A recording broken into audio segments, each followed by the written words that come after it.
जय हिंद दोस्तों। टेस्ट साथी की सफलता बैच में आप सभी का स्वागत है। दोस्तों हम लोग अभी प्राचीन भारत का इतिहास पढ़ रहे हैं और अब तक हम लोगों ने दो क्लास कर चुके हैं। हमने पहले क्लास में हमने पूरा पाषाण काल और पाषाण काल के बारे में देखा था। हमारी जो दूसरी यानी कि कल की जो क्लास थी वो हड़प्पा सभ्यता के बारे में थे। और आज हमारा जो तीसरा क्लास है, ये सारी क्लास डेमो के रूप में जा रही है। और तीसरा क्लास हमारा जो है, आज का जो टॉपिक है वो हमारा वैदिक काल है। और वैदिक काल के जो आपको पता है कि दो भाग होते हैं, ऋग वैदिक और उत्तर वैदिक। तो हम आज पहले भाग यानी कि ऋग वैदिक काल की जो है उसके बारे में डिस्कशन करेंगे। ऋग वैदिक काल के जितने सारे डायमेंशन हो सकते हैं उसके, ऋग वैदिक काल का जो है टाइम पीरियड को लेकर जो विवाद चल रहा है इतिहासकारों के बीच, हम उसके बारे में पढ़ेंगे। कि सभी कोई विद्वान कहते हैं कि इसका 1500 बीसी से पहले ही ऋग वैदिक काल का आगमन हो चुका था। कोई दूसरे इतिहासकार कहते हैं कि ये 1500 बीसी से लेकर के 1000 बीसी का जो काल हो जाए वो उसी को हम ऋग वैदिक काल कहते हैं। तो हम इतिहासकारों के बीच जो इसके टाइम पीरियड को लेकर जो विभेद है तो हम इसके बारे में पढ़ेंगे। उसके बाद हम लोग जो है इसकी आगमन कहाँ से हुआ था, ये लोग कहाँ से पलायित होके आए थे, आर्य लोग कहाँ से होकर आए थे और भारत में बसे थे, इसके बारे में हम लोग देखेंगे। इसके बाद हम इसकी सामाजिक, आर्थिक, राजनीतिक स्थिति, इसकी धार्मिक स्थिति, इसकी जो वैदिक काल के जो देवता वगैरह हैं उसके देखेंगे। इसके साहित्यिक स्रोत हम लोग देखने की कोशिश करेंगे। जो वेद हैं, ऋग्वेद, यजुर्वेद, सामवेद, अथर्ववेद, उसकी जो विशेषताएं हैं, उसमें कितने मंडल हैं, उसकी रचनाकार कौन से हैं, है ना, उसके वेदांग कौन कौन से हैं, उसके ब्राह्मण ग्रंथ कौन से हैं, उसके उपनिषद कौन से हैं। तो आज के सेशन में हम लोग इसी सब के बारे में डिस्कशन करने वाले हैं। लेकिन सबसे पहले हम लोग जो है आगे बढ़ने से पहले, जैसा कि हमने बताया था, हम अब तक का जो 2 दिनों का पैटर्न है हमारा यही कि हम आगे बढ़ने से पहले क्या करते हैं, चैप्टर को पढ़ने से पहले अब तक के पूछे गए जो प्रश्न हैं, PYQ हैं, जितने सारे स्टेट PCS में जो अब तक प्रश्न पूछे गए हैं हम पहले उनको देखते हैं, उसके बाद हम चैप्टर में प्रवेश करते हैं। तो आज भी हम उसी पैटर्न को फॉलो करेंगे। सबसे पहले हम लोग देखने की कोशिश करते हैं कि अब तक के जो पूछे गए प्रश्न हैं वो किस प्रकार के प्रश्न पूछे गए हैं, किन किन प्रकार के, क्या वे फैक्चुअल होते हैं, कॉन्सेप्ट बेसिस के होते हैं, किस प्रकार के प्रश्न पूछे गए हैं। तो सबसे पहले हम प्रश्नों को देखते हैं कि अब तक किस प्रकार के प्रश्न पूछे गए हैं। दिख रहे हैं ना आप लोगों को? सबसे पहला हमारा है, आर्य शब्द इंगित करता है। ये 2 बार प्रश्न पूछा गया है। सबसे पहले तो IAS 1999 में पूछा गया था और उसी साल यूपी PCS के प्रीलिम्स एग्जाम में भी पूछा गया था। क्लासिकी संस्कृत में आर्य शब्द का क्या अर्थ है? सबसे पुराना वेद कौन सा है? उत्तराखंड और यूपी PCS दोनों में पूछा गया है। ये 3-4 अब तक 4 बार पूछा गया है। सबसे पुराना वेद कौन सा है, अब तक 4 एग्जाम में पूछा गया है। त्रयी क्या है? ठीक है, 2010। किस वैदिक ग्रंथ में वर्ण शब्द का सर्वप्रथम नामोल्लेख किया गया है? ठीक है, प्रश्नों के नेचर को आप देख रहे हो ना, किस बेसिस के प्रश्न पूछे जाते रहे हैं। और आप जब इस चैप्टर से होके गुजरोगे तो किस प्रकार की चीजों को ध्यान देना है, कहां पर फोकस करना है, इसी के लिए हमने सबसे पहले यहाँ पर आपको PYQ दिखा दिया है, ताकि आप पिछले प्रश्नों को एक बार देख लोगे तो चैप्टर में प्रवेश करते समय आपको अनुमान रहेगा कि हमें क्या पढ़ना है और किसको छोड़ना है। ये हमारा 5 प्रश्न है। आगे देखिए, हमने वर्ण व्यवस्था से संबंधित पुरुष सूक्त कहां पर पाया जाता है, मूलतः पाया जाता है कहां पर? ये सुमेकित करो वाला प्रश्न है। यहाँ भी सूची 1 सूची 2 से मैच कीजिए। एक तरफ ऋग्वेद है और दूसरी तरफ उसके उद्देश्य हैं, है ना, उसकी थीम किस चीज पर आधारित है। ऋग्वेद किस चीज से, यजुर्वेद का थीम क्या है, सामवेद, अथर्ववेद का थीम क्या है, इस प्रकार के थीम पूछे गए हैं। अगला, निम्नलिखित 4 वेदों में से किस में एक जादुई, माया और वशीकरण का वर्णन किया गया है? वेदों के थीम पूछे जा रहे हैं यहाँ पर। तो जब आप चैप्टर पर होगे तो इन्हीं चीजों को ध्यान में रखोगे। अगला हमारा, ऋग्वेद में कितनी ऋचाएं दी गई है? छत्तीसगढ़ PCS 2010। ऋग्वेद है 2016, है ना। सूची को मैच कीजिए। ऋग्वेद और उसके ब्राह्मण ग्रंथ के बारे में पूछ रहा है। गोपथ ब्राह्मण, शतपथ ब्राह्मण, ऐतरेय ब्राह्मण और पंचविश ब्राह्मण, ये इसके वेद कौन से हैं या वेदों के ब्राह्मण ग्रंथ कौन से हैं? निम्नलिखित में से कौन सा ब्राह्मण ग्रंथ ऋग्वेद से संबंधित है? गोपथ ब्राह्मण संबंधित है। ऋग्वेद का कौन सा मंडल पूर्ण रूप से सोमदेव को समर्पित है? ऋग्वेद संहिता का 9वां मंडल किसको समर्पित है? यज्ञ संबंधी विधि विधानों का पता चलता है। फिर निम्नलिखित में से किस संगठन संकलन का ऋग्वेद पर आधारित है ना, 1997 में। भारत के किस स्थल की खुदाई से लौह धातु के प्राचीनतम प्रमाण मिले हैं? और उपनिषद पुस्तकें किस चीज पर आधारित हैं, इसका विषय वस्तु क्या है, इसका फोकस क्या है? तो अब तक हमने जो है कुल मिला के 20 MCQ देख लिए हैं, 20 PYQ देखे हैं। अब तक आप लोगों को अनुमान जो है लग गया होगा कि इस चैप्टर में हमें किस किस प्रकार के प्रश्नों को ध्यान में रखना है, किस टॉपिक को फोकस करना है, कहाँ पर इसके एस्केप करना है।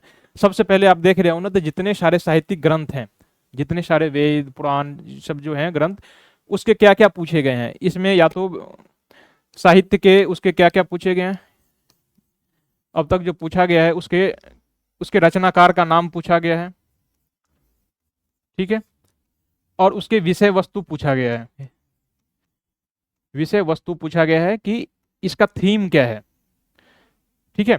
तो यही सब चीजें हैं जो आपको ध्यान देना है। अगला ये सब देखिए ना, लौ धातु, तो इस प्रकार के इस काल में भी यदि किसी प्रकार की लौ धातु के बारे में है तो ये भी आपको पढ़ना है।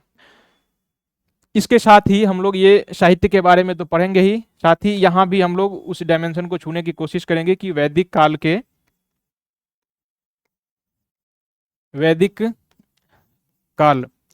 वैदिक काल के हम पहले भाग की पढ़ रहे हैं ना, तो वैदिक काल का पहला भाग जो ऋग वैदिक काल है उसके बारे में हम सबसे पहले उसकी राजनीतिक दशा को पढ़ने की कोशिश करेंगे, ठीक है ना, राजनीतिक दशा। उसके बाद उसकी सामाजिक और आर्थिक स्थिति को जानने की कोशिश करेंगे, सामाजिक के बाद आर्थिक स्थिति। उसके बाद धार्मिक, धार्मिक स्थिति में देखेंगे कि उस सबका धर्माचरण क्या था, धार्मिक रूप से किस प्रकार का बिहेव करते थे, उसके देवी देवता कौन कौन से थे ऋग्वैदिक काल में, ठीक है। ये हो गई उसकी उसकी भौतिक जीवन किस प्रकार का था। तो जब हम इस चैप्टर को पढ़ने की कोशिश करेंगे तो इन सभी टॉपिक को, इन सभी डायमेंशन को उससे ढूंढेंगे, क्योंकि यहीं से प्रश्न बनते हैं। और अभी तक आपने जो 20 प्रश्न देखे हैं एमसीक्यू के, वो सारे कहीं ना कहीं यहीं से उठाए गए थे, ठीक है। तो हम लोग अपने चैप्टर में प्रवेश करते हैं और आप जब पढ़ोगे तो उसे इन चीजों को ढूंढने की कोशिश करना, ठीक है। हमारा पहला इस आज का जो तीसरा चैप्टर है ये ऋग वैदिक काल है। तो इस काल के जानकारी के स्रोत हम जानने की कोशिश करेंगे। कल जब हम हड़प्पा सभ्यता पढ़ रहे थे तो हमने बताया था कि हड़प्पा सभ्यता के जानने का एकमात्र ही स्रोत है, एक ही स्रोत है, और वो स्रोत है क्या, पुरातात्विक स्रोत। उस काल में बहुत सारे जो है साहित्य की रचना नहीं हुई थी कि हम किताबों को पढ़ पढ़ के उस काल के आर्थिक, सामाजिक, राजनीतिक और भौतिक दशा के बारे में जान पाए, है ना। केवल एक ही मात्र उसका सोर्स था, वो था पुरातात्विक स्रोत। जहां पर जमीनों की खुदाई हुई थी, इतिहासकारों ने, भूगर्भ शास्त्रियों ने जहां पर उसकी खुदाई की थी, और खुदाई से जो वस्तुएं प्राप्त हुई थी, बहुत सारे मन के, बहुत सारे बर्तन, उसके भवन, उसके बंदरगाह वगैरह जो प्राप्त हुए थे, हमने उसी वस्तुओं को प्राप्त करके और अनुमान लगाने की कोशिश की थी। हमने बताया था कि कल अनुमान लगाना भी बताया था कि कैसे अनुमान लगा करके इतिहासकारों ने उस काल के इतिहास की रचना की थी। लेकिन आज हम लोग जो है ऋग वैदिक काल में है और यहाँ पर बहुत सारे साहित्य की रचना हो चुकी थी, ऋग्वेद जैसे ग्रंथों की रचना की जा चुकी थी। तो ऋग्वेद में उस काल के जो आर्यों के भौतिक, उसके दैनिक जीवन के बारे में बहुत सारी घटनाओं का वर्णन किया गया है। तो इतिहासकारों ने उसे पढ़ा और पढ़ने के बाद जो है हमारे लिए एक अच्छी खासी इतिहास लिखी है। अब हमें उसी को जानने की कोशिश करेंगे। सबसे पहले वैदिक सभ्यता का यदि हम लोग परिचय देने की कोशिश करें तो देखिए, सिंधु घाटी सभ्यता के बाद भारत में इसका विकास हुआ था, ठीक है। यह काल जो है ऋग्वैदिक काल किसे कहा जाता है, तो वह काल जो ऋग्वेद के काल में फली फूली थी। ऋग्वैदिक काल इसे 1500 से 1000 बीसी का माना जाता है, और उसके बाद वाला जो 1000 से 600 बीसी या 500 बीसी का काल होता है उसे उत्तर वैदिक काल कहा जाता है। ऋग्वेद के बाद जितने सारे ग्रंथ रचे गए थे, सामवेद, अथर्ववेद, यजुर्वेद, ये सारे वेद उत्तर वैदिक काल के हैं। ऋग्वेद में केवल ऋग्वेद की ही रचना की गई थी और उसी के सारे ग्रंथों की यहाँ पर विवरण देना है आपको।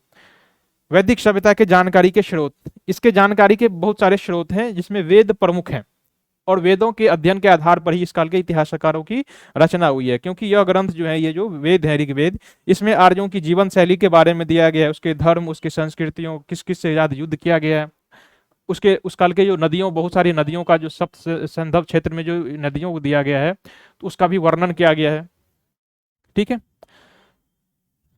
अब हम लोग जो है उसके जानकारी के स्रोत देख लिए हैं कि 4 जो वेद हैं वो उसके जानकारी के स्रोत हैं। चारों में सबसे पुराना जो है हमारा वो ऋग्वेद है। अभी अभी देखा ना कि ऋग्वेद के बारे में बहुत सारे प्रश्न पूछे गए हैं, उसमें कितने सूक्त हैं, उसके रचयिता कौन है, उसकी विषय वस्तु क्या है, तो इन सभी चीजों को जानना जरूरी है। ऋग्वेद इसमें देवताओं की स्तुति से संबंधित है। ऋग्वेद जो है इसमें पूरे ऋग्वेद में देवताओं के लिए मंत्रोच्चार किया गया है, देवताओं के लिए मंत्र जैसी चीजों की उल्लेख किया गया है। इसमें 1028 सूक्त अथवा मंत्रों का उल्लेख किया गया है। इस मंत्राकारों में जो है कुछ रचनाकारों, इसमें एक में जो है 10 मंडल की रचना की गई है। ऋग्वेद में इतने मंत्र हैं और 10 मंडल है। ऋग्वेद में जो है 1028 जो है मंत्र हैं, लेकिन मंडल 10 हैं। मंडल यानी कि अध्याय 10 हैं। इस 10 मंडल में से कुछ मंडल की रचना जो है स्त्रियों ने की है, कुछ अध्याय इसके जो है स्त्रियों ने रची है। इसी ऋग्वेद में 10 राज्य युद्ध का भी वर्णन किया गया है, ठीक है, जो रावी या परोशनी नदी के तट पर जो है लड़ा गया था। गायत्री मंत्र का नाम सुना है आप लोगों ने, ये सभी जो है ऋग्वेद के 10वें मंडल में ही इसका उल्लेख मिलता है, ठीक है। तो आपसे पूछा भी जा सकता है कि गायत्री मंत्र का उल्लेख किस वेद में किया गया है और किस मंडल में किया गया है, तो ऋग्वेद के 10वें मंडल में किया गया है। ऋग्वेद के रचयिता, देखिए ऋग्वेद के जो दूसरे अध्याय हैं यानी कि दूसरे मंडल, इसकी रचना गृत्स शमद नामक ऋषि ने की थी। ऋग्वेद के तीसरे मंडल की रचना विश्वामित्र ने की थी। ऋग्वेद के चौथे मंडल की रचना धम्मदेव ने की थी। पांचवें मंडल की रचना जो है अत्रि मुनि ने की थी, और छठे मंडल की रचना भारद्वाज ऋषि ने की थी, ठीक है। तो ये सभी मंडल के रचनाकारों के नाम भी आप याद रखिए। सप्तम मंडल की रचना वशिष्ठ मुनि ने की थी। आठवें मंडल की रचना कण्व और अंगिरस नामक जो है ऋषि उन्होंने किया था। अगला है हमारा यजुर्वेद। यजुर्वेद की विषय वस्तु जो है ये यज्ञ और उनके विधियों का वर्णन किया गया है। यजुर्वेद की विषय वस्तु यदि आपसे पूछे तो युद्ध यज्ञ की विधियों का वर्णन किया गया। इससे पहले जो हमारा ऋग्वेद था उसमें देवी देवताओं के लिए मंत्रोच्चार का उल्लेख किया गया था, लेकिन यहाँ पर यजुर्वेद का जो विषय वस्तु है इसमें यज्ञ विधि का वर्णन किया गया है। यजुर्वेद के 2 भाग हैं, कृष्ण यजुर्वेद और शुक्ल यजुर्वेद। इसके जो रचयिता हैं इसे ऋग्वेद जो है यजुर्वेद, इसे अथर्ववेद भी कहा जाता है। इसके उपनाम भी आप याद रखिए, ये यजुर्वेद के ही उपनाम है। अगला हमारा सामवेद। जैसे हमने देखा ना यजुर्वेद के जो थीम है, विषय वस्तु है, यज्ञ विधियों का वर्णन किया गया, ऐसे ही सामवेद जो है ये संगीत अथवा गानों का वेद है। इसमें संगीतों का ये प्राचीनतम प्रमाण है। संगीतों का जो जनक कहा जाता है, संगीत का जो जन्म है ये सामवेद से ही हुआ है, ठीक है। सामवेद में 1810 ऋचाएं हैं और इसमें से अधिकांश ऋचाएं जो हैं ऋग्वैदिक ऋचाओं की पुनरावृत्ति है। तो एक और चीज आपको याद रखनी है, यदि आपसे पूछे कि वे कौन सा वेद है जो ऋग्वेद पर आधारित हो, तो ये सामवेद ही है ना, ये ऋग्वेद पर आधारित ग्रंथ है, ठीक है। इसकी 3 शाखाएं हैं, कौथुम, रानायनीय और जैमिनीय। सामवेद के 3 शाखाएं हैं, कौथुम, रानायनीय और जैमिनीय। अगला हमारा और चौथा अंतिम है अथर्ववेद। इसके रचनाकार अथर्वा ऋषि हैं। इसी अथर्वा ऋषि के नाम पर इसका नाम अथर्ववेद रखा गया है, ठीक है। इसमें 20 अध्याय यानी कि 20 मंडल हैं और 731 मंत्र यानी कि सूत्र का उल्लेख किया गया है इसमें। इस अथर्ववेद में रोग निवारण, राजभक्ति, विवाह से संबंधित और जादू टोने का भी उल्लेख किया गया है। अंधविश्वास, जादू टोने सब जो है इन सभी का उल्लेख अथर्ववेद में ही किया गया। हमने चारों वेद के विषय वस्तु को देख लिया था। पहला जो था हमारा ऋग्वेद, उसकी विषय वस्तु थी देवताओं के लिए बहुत सारे मंत्रोच्चार का उल्लेख किया गया है देवी देवताओं के लिए। दूसरा हमारा था यजुर्वेद, उसमें यज्ञ के विधियों का वर्णन किया गया था, यज्ञ के बहुत सारे मंत्रों का उल्लेख किया गया था। तीसरा था हमारा सामवेद, जिसमें संगीत का जनक हमने कहा था कि वो संगीत के जनक हैं, वहीं से संगीत का जन्म हुआ था। अगला है हमारा अथर्ववेद। अथर्ववेद में बहुत सारे जादू टोने, वशीकरण का जैसे चीजों का उल्लेख किया गया है इसमें। तो जादू टोने का उल्लेख, अंधविश्वास, अंधभक्ति, इन सभी चीजों का जो जन्म हुआ था ये अथर्ववेद से ही हुआ था, ठीक है। अब हम लोग जो है ब्राह्मण ग्रंथ के बारे में पढ़ते हैं। ब्राह्मण ग्रंथ इसी काल में रचित हुई थी। ब्राह्मण ग्रंथ, इसके 4 सभी वेदों के उपवेद भी हैं। वेदों को समझने के लिए उपवेद की रचना की गई थी और वेदों को समझने के लिए ही ब्राह्मण ग्रंथों की रचना की गई थी। ये ब्राह्मण ग्रंथ 4 हैं। जैसे कि ऋग्वेद के 2 ब्राह्मण ग्रंथ हैं, ऐतरेय और कौशितकी। ऋग्वेद के 2 ब्राह्मण ग्रंथ हैं, ऐतरेय ब्राह्मण ग्रंथ और कौशितकी ब्राह्मण ग्रंथ। ऐसे ही यजुर्वेद के 2, इसके भी 2 हैं, तैत्तरीय ब्राह्मण और शतपथ ब्राह्मण ग्रंथ। सामवेद के हैं पंचविश ब्राह्मण और अथर्ववेद के गोपत ब्राह्मण इसके ग्रंथ हैं। ब्राह्मण ग्रंथ की तरह जो है अरण्यक, ये भी एक ग्रंथ है ना। अरण्यक, अरण्यक मतलब ये जो है जंगल से शब्द निकला, इसका शाब्दिक अर्थ होता है जंगल। जंगल में रचे जाने वाले ये जो ग्रंथ हैं इसे ही अरण्यक कहा जाता है। इसमें कर्मकांड की बजाय ज्ञान पक्ष को अधिक महत्व दिया गया है अरण्यक में, है ना। इसमें ज्ञान जैसी चीजों का डिस्कशन किया गया है। इसकी संख्या कुल मिला के 7 है। 7 अरण्यक ग्रंथों की रचना की गई थी। जैसे कि वेदों की 4 है ना, वेदों की संख्या 4 वेद हैं, ऐसे ही अरण्यकों की संख्या जो है 7 है, ठीक है। अगला है हमारा उपनिषद ग्रंथ। उपनिषद ग्रंथ, उपनिषदों की जो विषय वस्तु है इसमें दार्शनिक विचारों का उल्लेख किया गया है। इसमें आत्मा, परमात्मा, मोक्ष, इस चीजों का जो है यहाँ पर उल्लेख किया गया है। उपनिषदों की संख्या कहा जाता है कि 108 उपनिषद हैं, लेकिन सबसे इंपॉर्टेंट उपनिषद वगैरह जो हैं ये ईश उपनिषद, केश उपनिषद, कंठ उपनिषद, मुंडको उपनिषद, ये सब इससे इंपॉर्टेंट है और शायद इसके बचे हुए जो पोर्शन है कहीं ना कहीं अभी भी बचा हुआ है, बाकी सब अज्ञात है। प्राचीनतम दार्शनिक विचारों का संग्रह है। इसमें प्राचीनतम भारत के जो दर्शन शास्त्र का जो जन्म है ये यहीं से होता है, उपनिषद से ही, ठीक है। इसमें जीवन के उद्देश्य, आत्मा और विश्व संबंधी आत्मा से मिलना जैसी, आत्मा परमात्मा जो ब्रह्म चीजें हैं ना, इन सभी चीजों की व्याख्या यहाँ पर किया गया है मोक्ष शब्द चीजों से। सत्यमेव जैसे जो शब्द हैं ये सभी मुंडको उपनिषद से जो है, मुंडको उपनिषद से उठाया गया है। तो इन सभी चीजों को भी आप याद रखिए, क्योंकि आपसे पूछा जा सकता है कि सत्यमेव जैसे जो शब्द हैं इसे कहाँ से लिया गया है, ठीक है। तो इसे उपनिषद से ही लिया गया है, और किस उपनिषद से, तो मुंडक उपनिषद से।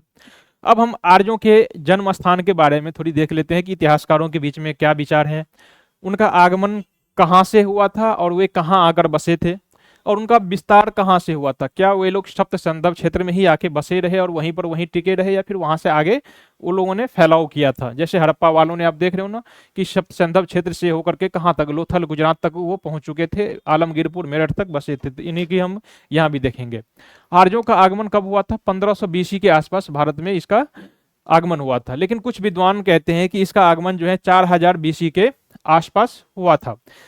इन सभी विभिन्नताओं के बावजूद भी हैं भारत में NCERT बुक और बहुत सारे इतिहासकार सब एक मत पर हैं कि इनका जन्म कहीं ना कहीं जो है 1500 BC के आसपास भारत में इनका आगमन हुआ है, ठीक है।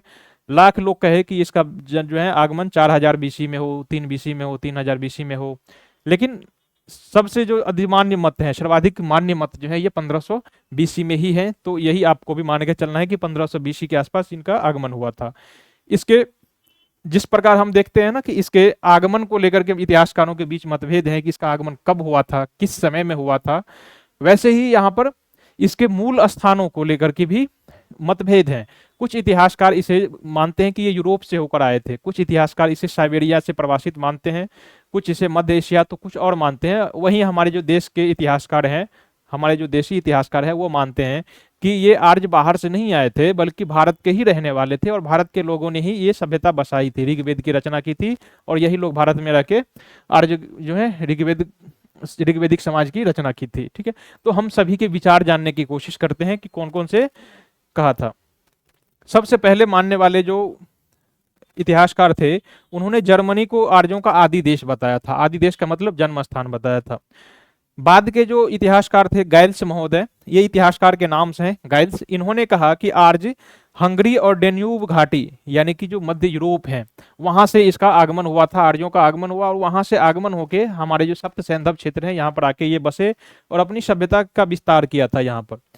तो इन सभी विभिन्नताओं के बावजूद सबसे ज्यादा जो सर्वाधिक मान्य मत है वो है कि कुछ विद्वान जैसे कि मेयर, पिगट महोदय और नेहंगरी महोदय जो मानते हैं कि ये दक्षिणी रूस से इसका आगमन हुआ था। रूस के जो दक्षिणी भाग है यहाँ से इसका आगमन हुआ था और ये लोग भारत में आकर के बसे। जैसे कि कैस्पियन सागर के आसपास का जो तट वगैरह है ना, आसपास के जो कैस्पियन सागर के इलाके, तो वहां से इसका, दक्षिणी रूस यही है ना, तो यहाँ से इसका आगमन हुआ था और यहाँ से आके भारत के जो सप्त सैंधव क्षेत्र हैं यहाँ पर आके बसे।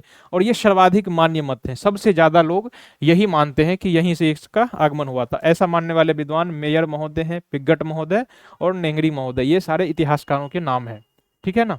तो ये भी आपसे पूछ लिया जा सकता कि कौन इतिहासकार क्या मानते हैं। जबकि भारतीय जो इतिहासकार हैं, हमारे देश के इतिहासकार, ये मानते हैं कि जैसे कि गंगानाथ झा हैं, ये मानते हैं कि भारतवर्ष यानी कि जहां पर ऋग्वैदिक जो समाज की रचना हुई थी ना, वहीं के लोगों ने वहां पर ऋग्वैदिक समाज बसाई थी, कहीं बाहर से लोग नहीं आए थे। तो ऐसे इतिहासकारों में गंगानाथ झा का नाम आप याद रखिएगा। ये इतिहासकार हैं जो मानते हैं कि आर्य समाज की स्थापना बाहरी लोगों ने नहीं बल्कि भारतीय लोगों ने किया था। आर्यों की भाषा, आर्य वैसे तो संस्कृत बोलते थे, लेकिन वो वाला संस्कृत नहीं बोलते जो हम लोग आज की भाषा, आज के दिनों में जो संस्कृत बोलते हैं, है ना। उस समय की जो भाषा थी वो भारत और यूरोपीय भाषा का मिश्रण वाला संस्कृत था। उसे इतिहासकारों ने भारोपीय भाषा का नाम दिया।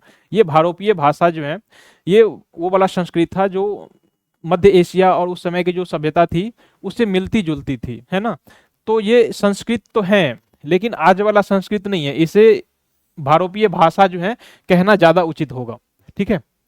तो आर्यों की भाषा क्या थी? भारोपीय भाषा।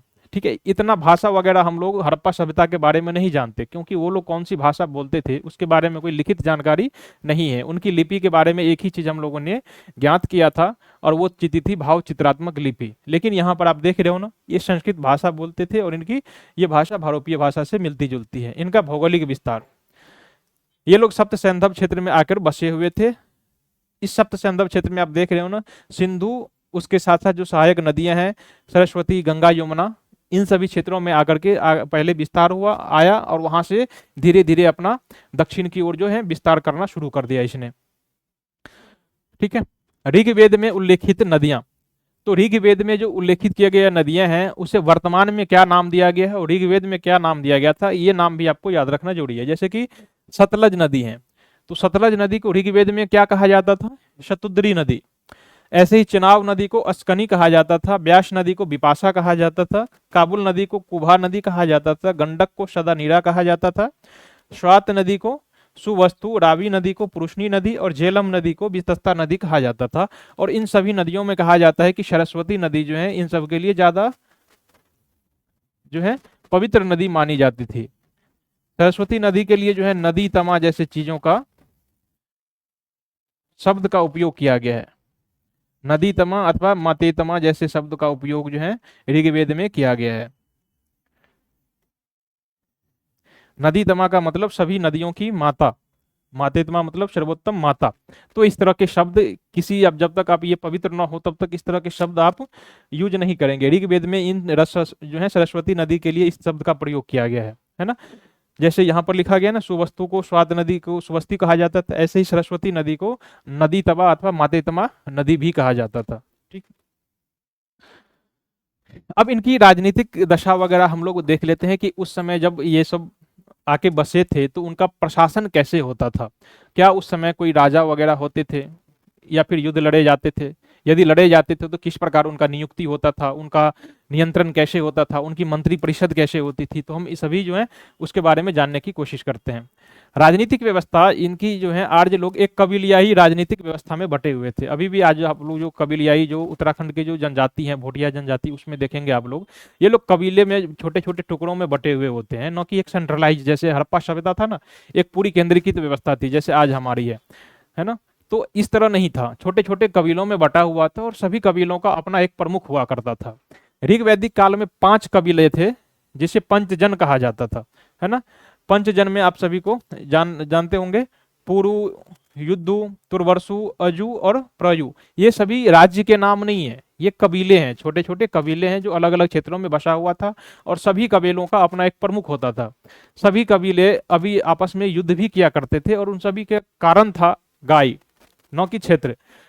बाद में साम्राज्य विस्तार के लिए, क्षेत्र विजित करने के लिए युद्ध होने लगे थे, लेकिन इस काल में, ऋग्वैदिक काल में, केवल गायों की जो है, गायों के लिए युद्ध किए जाते थे। ठीक है, इस काल में जो सबसे प्रमुख युद्ध लड़े गए थे उसे 10 राज युद्ध कहा जाता है।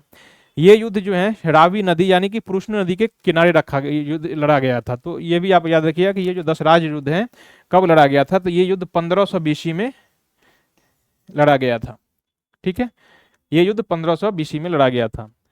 आपके लिए एक और चीज ये है, इंपोर्टेंट चीज, कि आपसे पूछे कि भारतीय इतिहास में सबसे पहला युद्ध कब लड़ा गया था, तो ये 10 राज युद्ध है, 1500 BC में लड़ा गया था। और ये पंचजन जो है आपस में, कबीले ने आपस में लड़े थे, आर्य समाज आपस में लड़े थे, है ना। जिसमें सुदास की विजय हुई थी, सुदास नामक जो जन थे कबीले के लीडर, इनकी विजय हुई थी। तो हम इसकी राजनीतिक व्यवस्था के बारे में देख लिए। अब इसकी राजनीतिक व्यवस्था में महिलाओं की भूमिका देखते हैं। हम इससे पहले जो कल वाले सेशन देखा था, कल में हमने देखा था कि जो हड़प्पा सभ्यता थी उसमें महिलाओं की स्थिति बहुत अच्छी थी। बहुत सारी देवी देव जो हैं, बहुत सारी देवियों की वहां पर मूर्ति मिली थी, और इस तरह से इतिहासकारों ने उसे कहा कि हड़प्पा सभ्यता जो है कहीं ना कहीं मातृसत्तात्मक जो है समाज थी। लेकिन यहाँ पर स्थिति सीधे उलट है। यहाँ पर युद्ध किया जाता है, गायों के लिए युद्ध किया जाता है। तो जब भी कोई युद्ध होगा ना, तब पुरुष की समाज की कल्पना की जाएगी। परिवार में पिता या उसके पुत्र या फिर दादा परदादा, कहीं ना कहीं पुरुष का ही जो है महत्ता होगा, है ना, ज्यादा महत्व दिया जाता है। तो ये समाज जो है पितृसत्तात्मक समाज था। फिर भी महिलाओं के लिए अच्छी स्थिति थी। अच्छी स्थिति इसलिए थी कि वहां जो राजा पर नियंत्रण रखने वाले 2 समिति थे, एक सभा और दूसरी समिति, सभा और विदथ।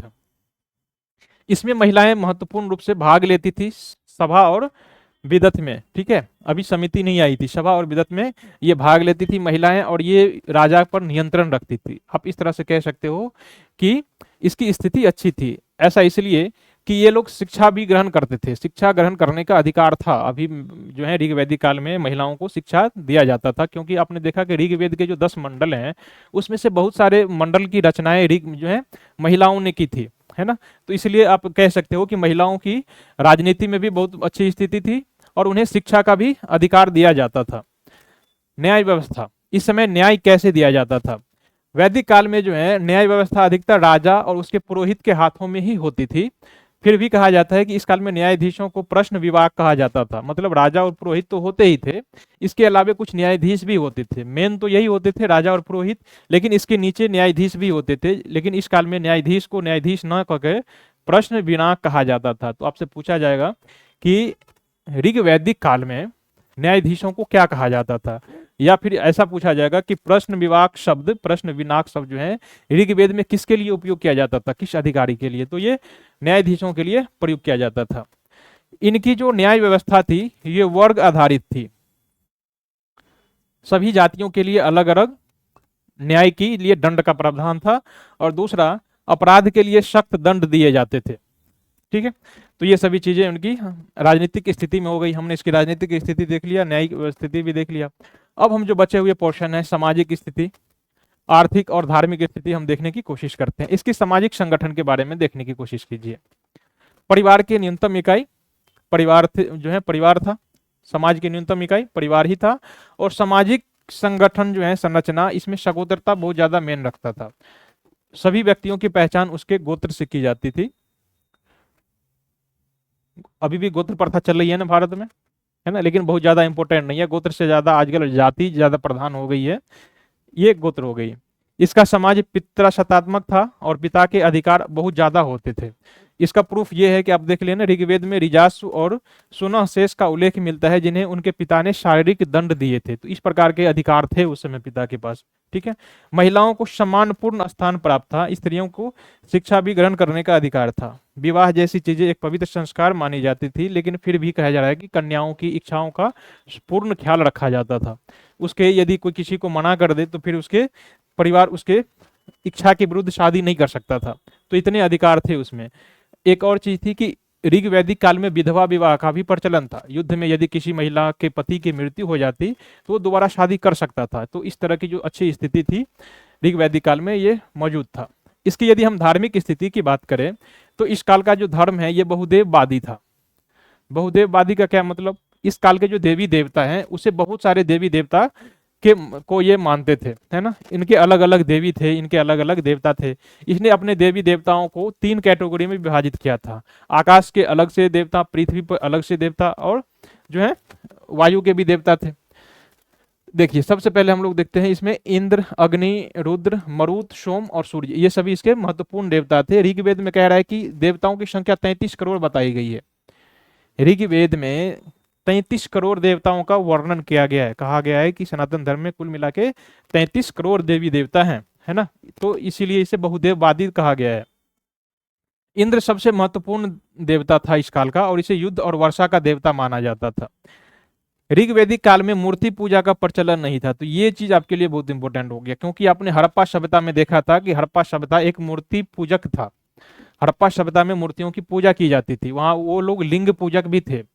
आपने देखा था ना, शिवलिंग की पूजा की जाती थी, स्वास्तिक जैसे प्रमाण मिले थे वहां पर। और दूसरे जो दाढ़ी वाले पुजारी की मूर्ति प्राप्त हुई है वो भी हड़प्पा से ही प्राप्त हुआ है। तो इस आधार पर पता चला कि हड़प्पा समाज के जो लोग थे वो मूर्ति पूजक थे। लेकिन यहाँ पर ये मूर्ति पूजक नहीं है। आर्य समाज में ऋग्वैदिक काल में मूर्ति पूजा नहीं की जाती थी, ठीक है। देवी देवता कौन कौन है? अंतरिक्ष के जो देवता हैं इसमें इंद्र, मरुत, रुद्र और वायु। आकाश के देवता हो गए आपके सूर्य देव, धौस, पूषण, विष्णु, उषा और सविष। और धरती के देवता होंगे पृथ्वी के देवता अग्नि, सोम, पृथ्वी, बृहस्पति और सरस्वती हो गई, है ना। गायत्री मंत्र जो सर्वप्रथम ऋग्वेद में ही किया गया है, ये सूर्य देवी सावित्री को समर्पित है। तो इतने सारे देवी देवता के इसमें नाम दिए गए हैं, और सभी को 3 कैटेगरी में विभाजित किया गया है। पृथ्वी के देवता, आकाश के देवता और अंतरिक्ष के देवता। ठीक है, और इन तीनों के देवताओं की कैटेगरी में सबसे ज्यादा इंपॉर्टेंट इंद्र थे। ठीक है, तो सारे देवताओं के नाम तो आपको याद रखने ही है, और उनका जो वर्गीकरण किया गया है ये भी आपको याद रखना है कि कौन से देव पृथ्वी के देवता कहलाते हैं, कौन अंतरिक्ष के देवता। और उसका जो है ना कैबिनेट प्रणाली जैसी चीजें की गई थी, सभी का मंत्रिमंडल जैसे बंटवारा किया गया था, सभी देवता का अपना अपना विभाग था। जैसे कि इंद्र हैं तो ये वर्षा के देवता होंगे, है ना, और युद्ध के देवता होंगे, है ना। ऐसे ही वायु के देवता हैं तो वायु के देवता हो गए वायु मंत्री, है ना। तो इस तरह के इसका वर्गीकरण किया गया था, कैबिनेट प्रणाली जिसे कहते हैं ना, पोर्टफोलियो प्रणाली। तो ये यहीं से शुरुआत हो गई थी। अगला है हमारा अर्थव्यवस्था। इसकी जो ऋग्वैदिक अर्थव्यवस्था है ये कृषि और पशुपालन पर आधारित थी। ये इतना कृषि तो नहीं होता था कि वाणिज्य और व्यापार की जाने लगे जैसे कि हड़प्पा सभ्यता में होता था। आपने देखा था हड़प्पा सभ्यता इतना कृषि करता था कि उसका विदेश व्यापार होता था, अरब सागर के माध्यम से वो मेसोपोटामिया के साथ व्यापार किया करता था। लेकिन यहाँ पर बहुत ज्यादा व्यापार नहीं होता, बस थोड़ा मोड़ा अपना के लिए उगाता होगा वो काफी है। लेकिन मेन इसका काम था पशुपालन। इसकी जो व्यापार यदि थोड़ी बहुत स्थानीय लेवल पर होती भी होगी तो ये केवल वस्तु विनिमय पर होता था। एक तरफ से गाय दिया जाता था, दूसरे के बदले कुछ लिया जाता था। हड़प्पा सभ्यता में आप देख रहे थे ना, मोहरे दी जाती थी, तो मोहरे एक सिक्का का काम करती थी उस समय। लेकिन यहाँ पर ऐसा नहीं है। इस समय गेहूं की थोड़ी बहुत खेती की जाती थी, जौ की भी खेती की जाती थी, लेकिन गाय को एक मुख्य संपत्ति माना जाता था। यहाँ पर थोड़ा बहुत जो व्यापार होता था, यहाँ उस पर पन्नियों का अधिकार था। व्यापारी को इस समय पन्नी कहा जाता था, है ना। ऋग्वेद में व्यापारियों के लिए पन्नी शब्द का उपयोग किया गया है। थोड़ा मोड़ा जो व्यापार होता था ये स्थल और जल दोनों मार्गों से होता था, और हो सकता है कि ये नदियों से होता हो। समुद्र व्यापार का तो उल्लेख है नहीं। समुद्र व्यापार के लिए तो बहुत ज्यादा कृषि करनी होगी ना इन लोगों को, तो ये लोग कृषि नहीं करते थे बहुत ज्यादा, थोड़े बहुत खेती करते थे। कृषि करने के लिए आपको अस्थायी जीवन जीना होगा। ये लोग कबीलियाई समाज थे। कबीलियाई समाज एक जगह पर 3-4 महीनों के लिए रहते हैं, और जैसे ही वहां पर घास समाप्त हो जाते हैं तो उसके बाद उस इलाके को छोड़कर किसी दूसरी जगह जाना पड़ता है, और ऐसे लोग कृषि नहीं कर सकते। ठीक है ना। एक सीजन की फसल कटाई के बाद वो फिर किसी दूसरे इलाके में जाते हैं, और ज्यादातर इनका फोकस होता है ज्यादा से ज्यादा मवेशी पालने का, गाय भैंस पालने का। ठीक है। वाणिज्य में गाय और निष्क जैसे विनिमय के साधन थे। गाय तो समझ में आता है कि गाय है, और निष्क क्या था इस समय इसकी कोई पता नहीं चल पा रहा है। ये निष्क सिक्का तो नहीं था, निष्क कोई सिक्का तो नहीं था, मात्र विनिमय के साधन थे। क्योंकि भारत भूमि पर पहली बार सिक्के का जो प्रचलन है ये 6ठी शताब्दी ईस्वी में जो है मौर्य काल में देखा गया। तो वो जो आहत सिक्के थे ना, वही सिक्के हैं जो भारत की भूमि पर पहली बार सिक्के देखे गए थे, वो चांदी के आहत सिक्के थे। ये कोई निष्क सिक्का नहीं है, एक विनिमय के मात्र साधन है। तो इन चीजों को सिक्का कहने से बचिएगा। ठीक है, ये सिक्का नहीं है कोई। ठीक है। सिक्का भारत में कब दिखा जाता है? ये आहत सिक्के जो हैं पहली बार बुद्ध काल या फिर महाजनपद काल में देखने को मिलता है। ये पंचमार्क सिक्के भी कहा जाता है आहत सिक्के को। तो ये पहली बार महाजनपद काल में मौर्य काल के सिक्के हैं, अभी नहीं दिखाई देगा। ठीक है, तो ये निष्क क्या है? विनिमय के साधन है, यहाँ पर सिक्का नहीं लिखा हुआ है। दूसरा हमारा इसके व्यवसाय और उद्योग। पिछले जो हमने देखा था हड़प्पा काल में जो व्यापार और व्यवसाय था, जितने सारे कारीगरी थी, शिल्प, आभूषण, गहने, वस्त्र बनाने के, रथ बनाने के, नाव बनाने के जो कारीगर वगैरह हैं, राजमिस्त्री, तो ये सभी चीजें इस काल में भी मौजूद थी। ठीक है, सारे कारीगरी। ऋग्वेद में वैद्य के लिए भीषक शब्द का प्रयोग किया गया है। तो ये वैद्य भी थे इस समय, शिक्षक भी होंगे, जब डॉक्टर हैं तो शिक्षक भी होंगे। तो वैद्य के लिए जो है भीषक शब्द का प्रयोग किया गया है। इसका भौतिक जीवन, ये मुख्यतः पशुपालक थे और अस्थायी जीवन नहीं जीते थे। अभी हमने बताया था पशुपालक समाज कोई भी हो अस्थायी जीवन नहीं जी सकता। ठीक है। सोम नामक पेय पदार्थ था इनका, जिसका धार्मिक उत्सव में प्रयोग किया जाता था। ये आमतौर पर नहीं उपयोग नहीं किया जाता था, केवल जो है धार्मिक चीजों पर ही इसका उपयोग किया जाता था। ठीक है। आर्य लोग सिलाई से भी प्रचलित थे, और ये लोग कपास के साथ साथ ऊन और रेशम जैसे वस्त्र भी बनाते थे। इन सभी चीजों के जो है प्रयोग भी देखने को मिला है, और ऋग्वेद में इसका वर्णन भी किया गया है ना। तो ये लोग कपास ऊन के साथ रेशम का भी प्रयोग करते थे। इस काल में वर्ण व्यवस्था के बारे में देखते हैं। ऋग्वेदिक काल में वर्ण विभेद प्रारंभ में नहीं था, है ना। बाद में समाज 4 वर्गों में बंट गया था, ब्राह्मण, क्षत्रिय, वैश्य और शूद्र। ऐसी चीजें ऋग्वेद के 10वें मंडल में देखने को मिलता है, और कहा जाता है कि ऋग्वेद का जो 10वां मंडल है वो ऋग्वैदिक काल में नहीं लिखी गई थी, ये बाद में उसमें जोड़ा गया था, है ना। तो प्रारंभ में ऋग्वेद के पहले जो है, बाकी जब तक 9 ग्रंथ वेद की रचना हुई थी तब तक ये इसमें वर्ण विभेद नहीं था, बाद में जोड़ दिया गया था। ठीक है।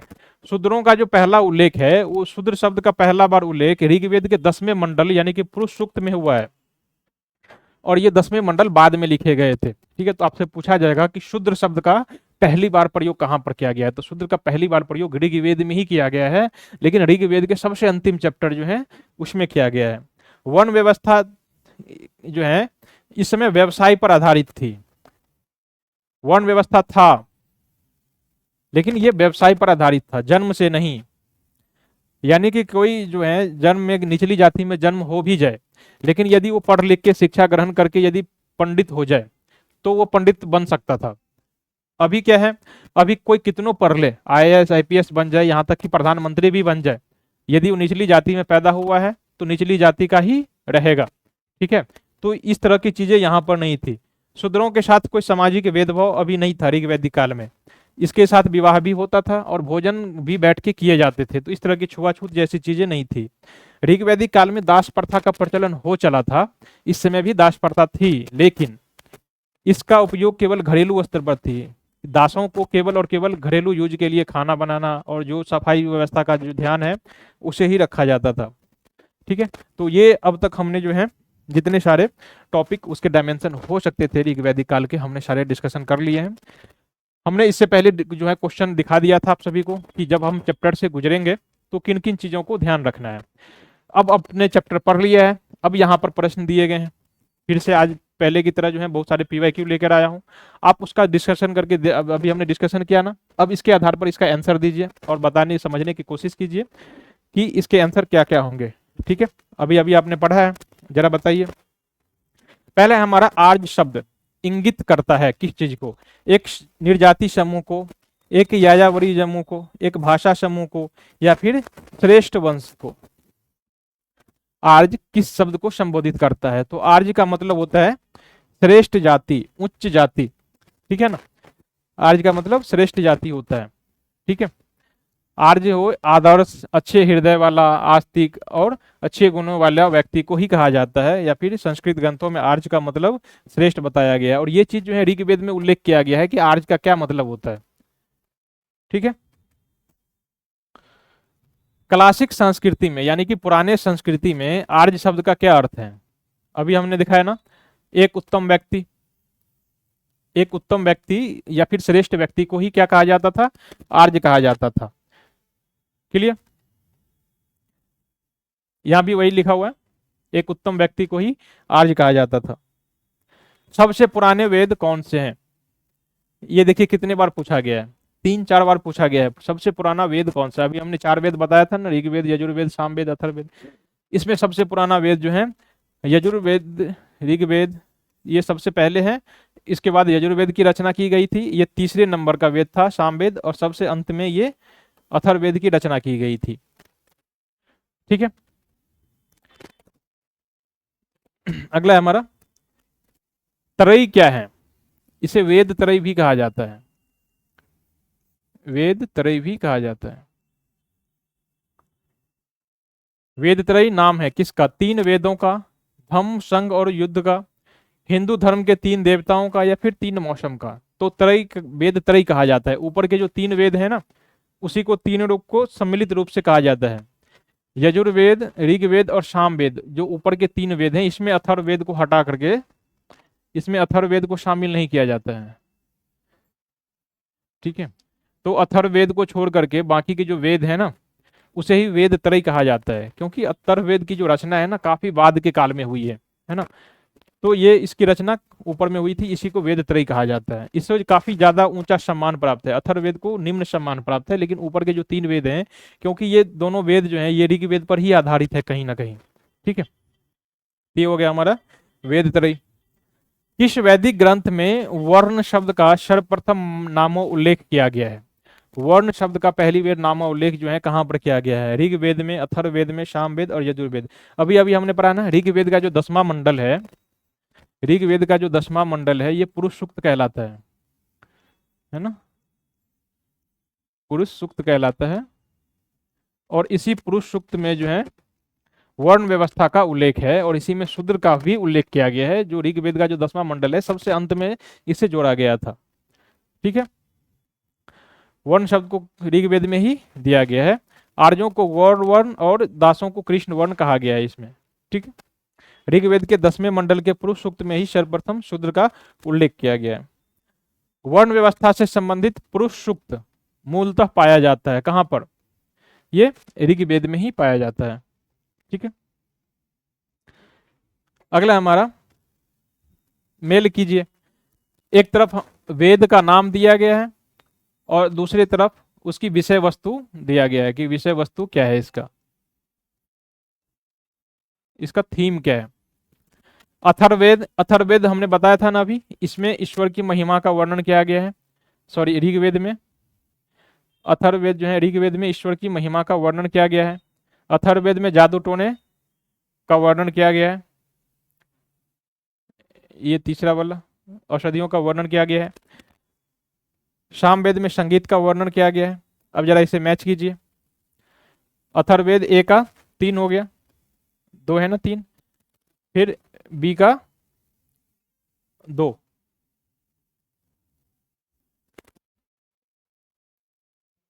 ये उल्टा पुल्टा हो गया, बी का 2 ये मिल रहा है शायद,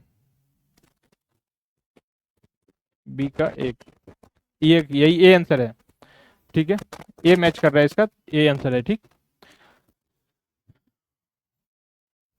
ए इसका आंसर है। ठीक, अगला हमारा फिर वही चीज है, यहां पर भी एक तरफ हमें वेद का नाम दे दिया गया है और दूसरी तरफ इसकी विषय वस्तु दे दी गई है। देखिए कितनी बार पूछा गया है ये इस प्रश्न को, यूपी पीसीएस 2003 और यूपी में ही एलडीए एग्जाम में 2002 में पूछा गया था। ऋग्वेद और फिर उसके स्रोत और कर्मकांड, स्रोत और कर्मकांड नहीं है, स्रोत और प्रार्थना है। ये देखिए ईश्वर के संबंध में मंत्र है ना, मंत्र और प्रार्थना है, ये कहाँ पर ऋग्वेद में लिखा गया है। अथर्ववेद ये तंत्र मंत्र और वशीकरण इसमें दिया गया है। ये सामवेद यानी कि म्यूजिक। ठीक है, बाकी जो बचा हुआ है ये कर्मकांड और यज्ञ विधान से संबंधित है। ठीक है, कूट मिला लीजिए।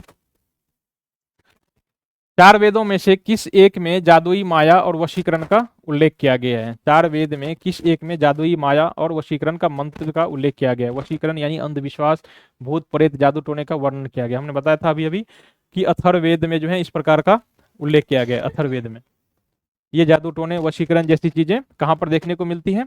अथर्ववेद में देखने को मिलती है। अगला हमारा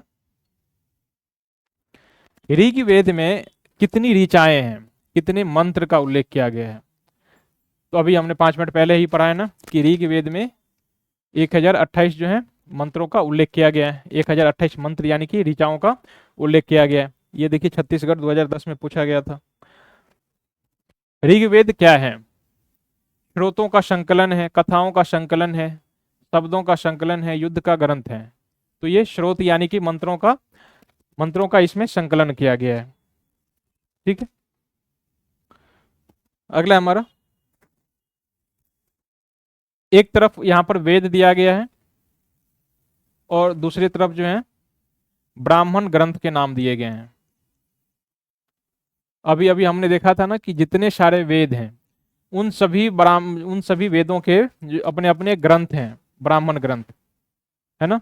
ऋग्वेद के ब्राह्मण ग्रंथ कौन से हैं, सामवेद के ब्राह्मण ग्रंथ कौन से हैं, अथर्ववेद के कौन से हैं और यजुर्वेद के कौन से हैं?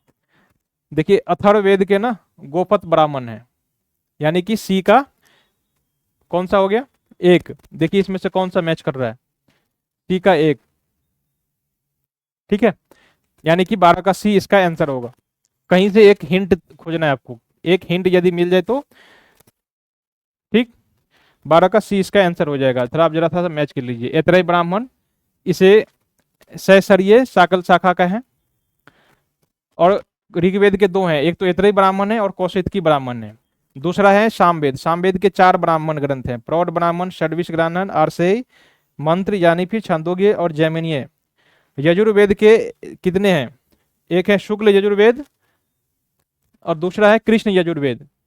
इसलिए इसे याद रखना, ऊपर के 2 चीजों को याद रखने से ज्यादा आसान है। यजुर्वेद के 2 ही ग्रंथ हैं, शुक्ल यजुर्वेद और कृष्ण यजुर्वेद, और अथर्ववेद के 1 ही हैं, गोपत ब्राह्मण।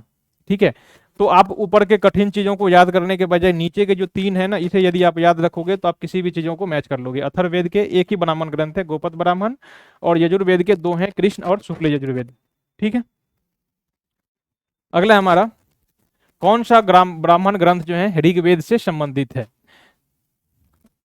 ऐतरेय ब्राह्मण जो है ये ऋग्वेद से संबंधित ग्रंथ है।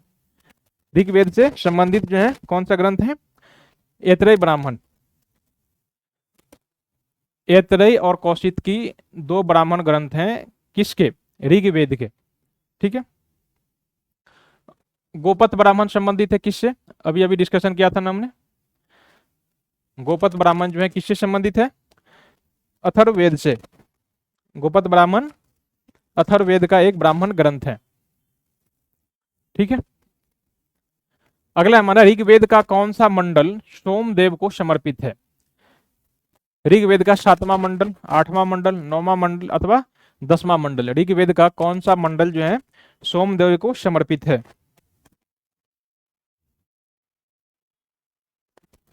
ऋग्वेद का 9वां मंडल। ऋग्वेद का जो 10वां मंडल है ये पुरुष सूक्त है,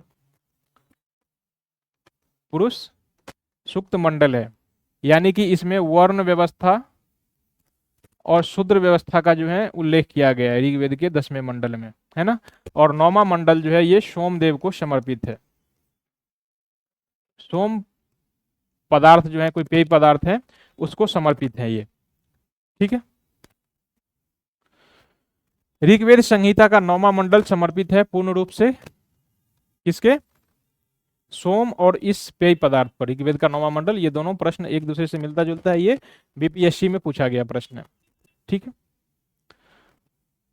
अगला हमारा, यज्ञ संबंधी विधि विधानों का वर्णन है किसमें? ऋग्वेद में, सामवेद में, ब्राह्मण ग्रंथों में, यजुर्वेद में, है ना। यज्ञ संबंधी विधि विधान यजुर्वेद में दिए गए हैं।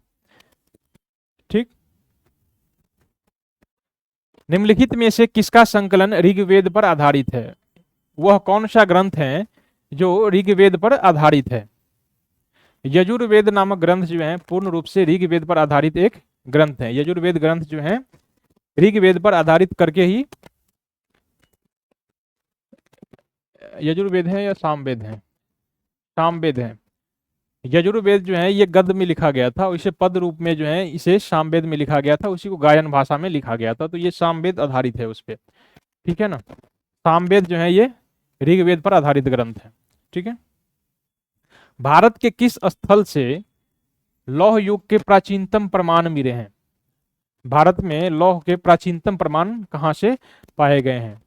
तक्षशिला से, अतरंजी खेड़ा से, कौशाम्बी या फिर हस्तिनापुर से। अभी देखा होगा हम लोगों ने कि अतरंजी खेड़ा से जो है ये यूपी उत्तर प्रदेश में स्थित है, और यहाँ से ही भारत में लोहे के प्राचीनतम प्रमाण देखने को मिले हैं, है ना। इसकी खोज जो है कनिंघम द्वारा कराई गई थी, और ये उत्तर प्रदेश के एटा जिले में स्थित है। ठीक है। उपनिषद की पुस्तकें आधारित है, यह एक धार्मिक ग्रंथ है, यह एक योग पर आधारित ग्रंथ है, कानून की पुस्तक है? नहीं, ये एक दर्शन पर आधारित पुस्तकें हैं। ये जो है दर्शन पर आधारित पुस्तकें हैं। इसमें हमने अभी बताया था ना कि इसमें मोक्ष, माया, आत्मा, ब्रह्म जैसी चीजों का, परमात्मा जैसी चीजों का उल्लेख किया गया है। तो ये दर्शन और से संबंधित है। उपनिषद की जो है ये दर्शन से संबंधित है। उपनिषद का विषय वस्तु है दर्शन, है ना। उत्तर प्रदेश 1999। इस एक ग्रंथ में वैदिक साहित्य में मोक्ष की चर्चा मिलती है? आपसे पूछा जाएगा कि वैदिक साहित्य के किस ग्रंथ में जो है मोक्ष की चर्चा देखने को मिलती है? ऋग्वेद में, यजुर्वेद में, अथर्ववेद में, सामवेद में या फिर उपनिषद में, है ना। तो उपनिषद में इस प्रकार के मोक्ष की चर्चा देखने को मिलती है। अगला हमारा, आध्यात्मिक विषय के संबंध में नचिकेता और यम का संवाद किस ग्रंथ में देखने को मिलता है? बृहदारण्यक उपनिषद में, छांदोग्य उपनिषद में, कठ उपनिषद में अथवा केन उपनिषद में? किस साहित्यिक ग्रंथ में यम और नचिकेता का जो है, यम और नचिकेता का संवाद का उल्लेख किया गया है? यम नचिकेता संवाद जो है किस ग्रंथ में उल्लेखित किया गया है? कठ उपनिषद, उपनिषद ग्रंथ में किया गया है इसका उल्लेख जो है ना। ये आत्मा विषयक से संबंधित होता है, यम नचिका का, है ना। इसमें इस ग्रंथ में जो है यम ने नाचिकेता को उपदेश दिया है कि आत्मा के संबंध में, आत्मा न तो कभी जन्म लेती है और आत्मा न ही कभी मरती है। तो इस प्रकार के जो कथन है ये कहां से लिया गया है? कठ उपनिषद से। ठीक है, नचिकेता आख्यान का उल्लेख किया गया है कहां पर? कठोपनिषद में। ठीक है, ये याद रहेगा। और उपनिषद काल में राजा अश्वपति कहाँ के शासक थे? काशी के शासक थे, कई देश के शासक थे, पांचाल देश के अथवा विदेह के? कई देश के। उपनिषद काल में राजा अश्वपति जो है कहाँ के? कई देश के शासक थे। ठीक है, तो ये हमारा आज का जो सेशन था, ये 25 क्वेश्चन था इसमें PYQ के। कल का हमारा जो सेशन होगा उत्तर वैदिक काल पर आधारित होगा। आज हमने जो है वैदिक काल का पहला भाग पढ़ा था, ऋग वैदिक काल, और कल हम उत्तर वैदिक काल पढ़ेंगे। उत्तर वैदिक काल, उत्तर वैदिक काल यानी कि ये 1000 BC से 500 या 600 BC के जो बीच का काल है, इसके बारे में पढ़ेंगे। और इसमें देखेंगे हम कि ऋग वैदिक काल में क्या क्या प्रोग्रेस हुआ उत्तर वैदिक काल में, है ना। ऋग वैदिक काल से प्रोग्रेस होकर उत्तर वैदिक काल में गया तो क्या क्या उस समय स्थिति में परिवर्तन हुआ। उसकी महिलाओं की स्थिति आप देखोगे कि वहां पर थोड़ी सी कमजोर हो गई, राजनीतिक दशा जो है थोड़ा सा उन्नत हो गया, राजा अब ज्यादा पावरफुल हो गया, राजा टैक्स वसूलने लगा, राजा ताकतवर होने लगा। इसी के बाद तो महाजनपद काल का जन्म हुआ ना, बड़े बड़े साम्राज्य बनने लगे थे। ठीक है, तो हम कल के सेशन में उत्तर वैदिक काल के जो है अध्ययन करेंगे। तब तक के लिए सभी को शुभ रात्रि और सभी को धन्यवाद। और कल के सेशन में सभी आप लोग लाइव हो जाइएगा। तब तक के लिए धन्यवाद सभी को।